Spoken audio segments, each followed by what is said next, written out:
Today we are at Kennywood. They just opened for the season last week, and today is going to be abnormally warm for April, around mid-80s, so we're not sure what to expect to the crowd levels.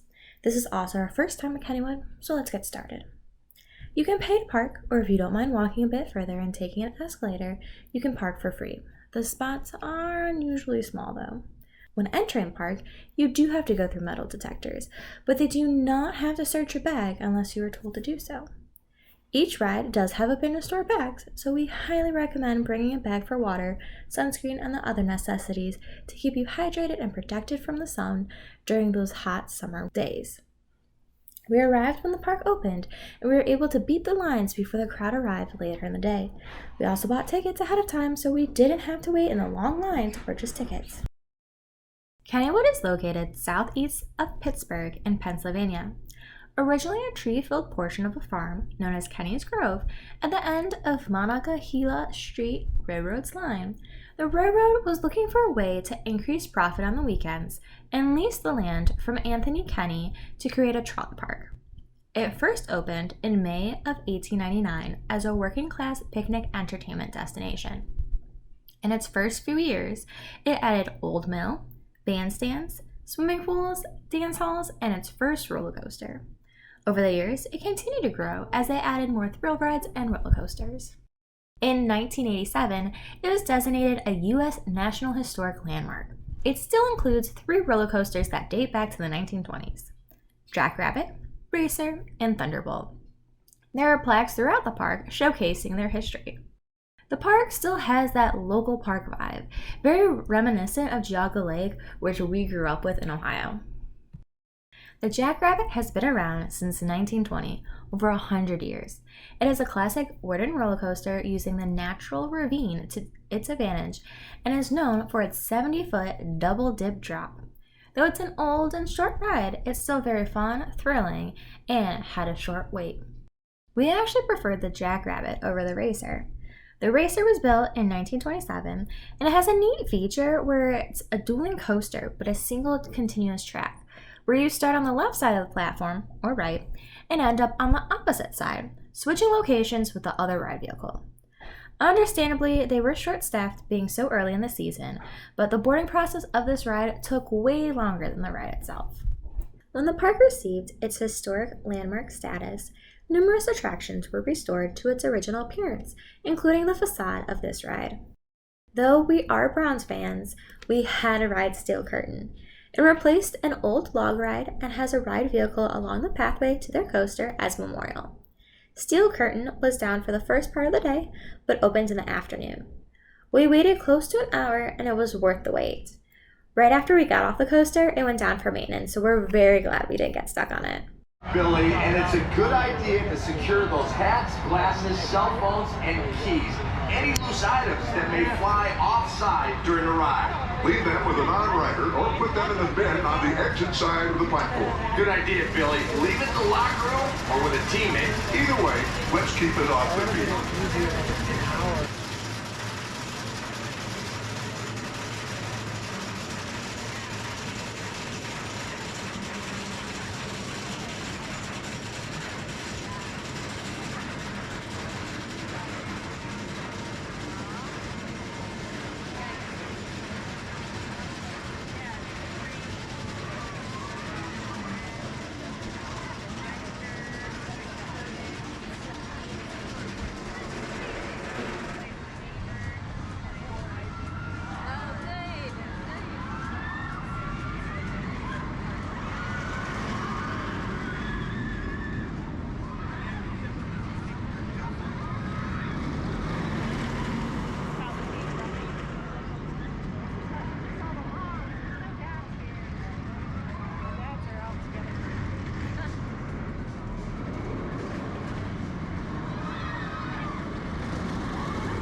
Unfortunately, Thunderbolt, another wooden roller coaster, was closed for refurbishment.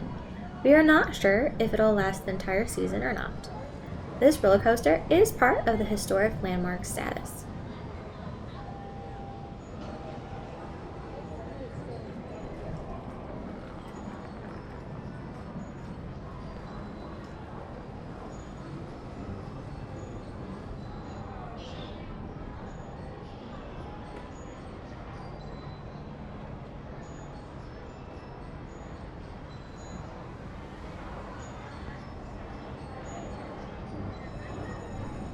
The Ghost Mansion is a must-do.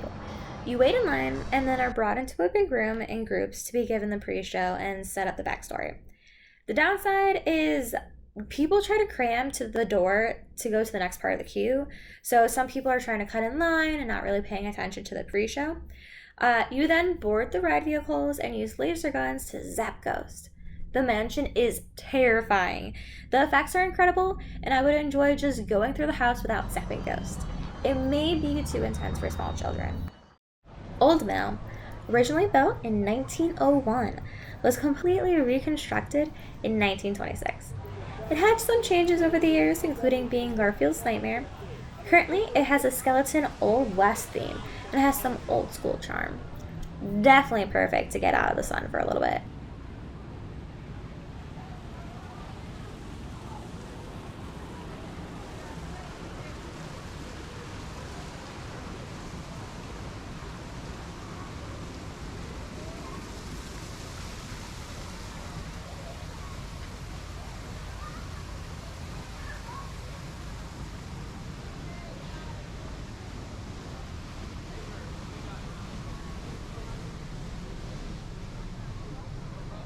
We waited in line for Skyrocket, but unfortunately, halfway during our wait, the ride went down for maintenance.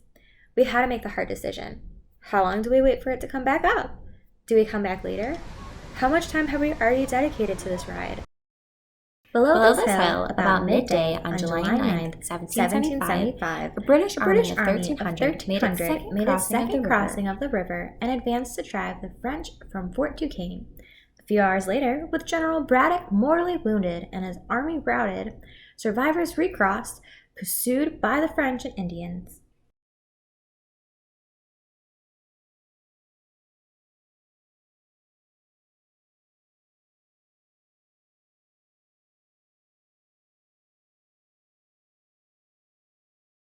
In 2018, the original railroad tracks welcomed Thomas the Tank Engine. It provides view of Thomastown and overlooks the Monongahela River and the oldest steel mill in Pittsburgh.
Noah's Ark is also part of the National Historic District. Added in 1936 during the Great Depression, this funhouse has a Noah Ark theme. This attraction is so wacky, weird, crazy, and fun, you have to see it for yourself.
Already tired and hot from an almost 90-degree day in April, we decided to wait in line for an exterminator. This queue was very annoying and a lot of people left the line.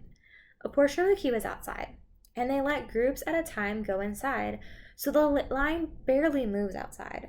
And then once you get inside, you hope that the line's going to be shorter or consistently moving. No.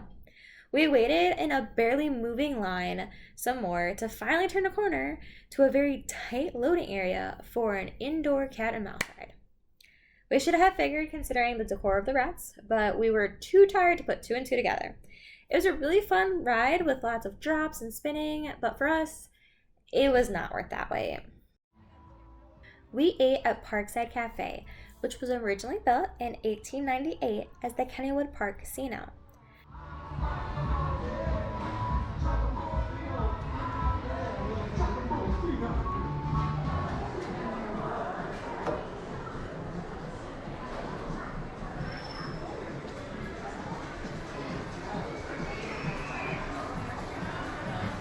Here are some photos of what the building used to look like. We recommend embracing the origin of Kennywood and bringing a picnic lunch. The food was expensive and the portions were pretty small for the price you paid.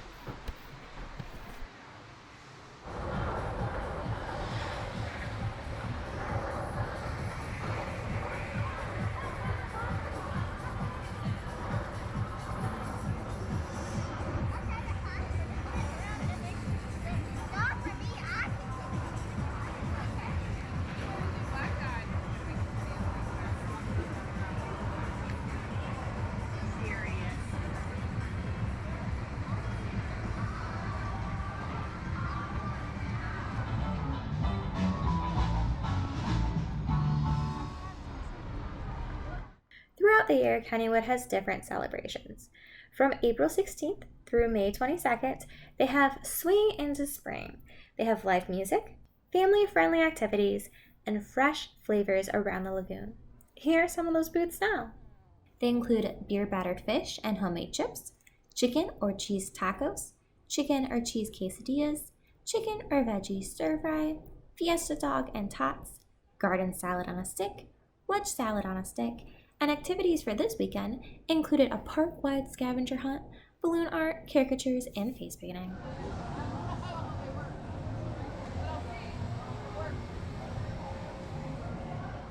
Keep in mind that this is the second week of operation.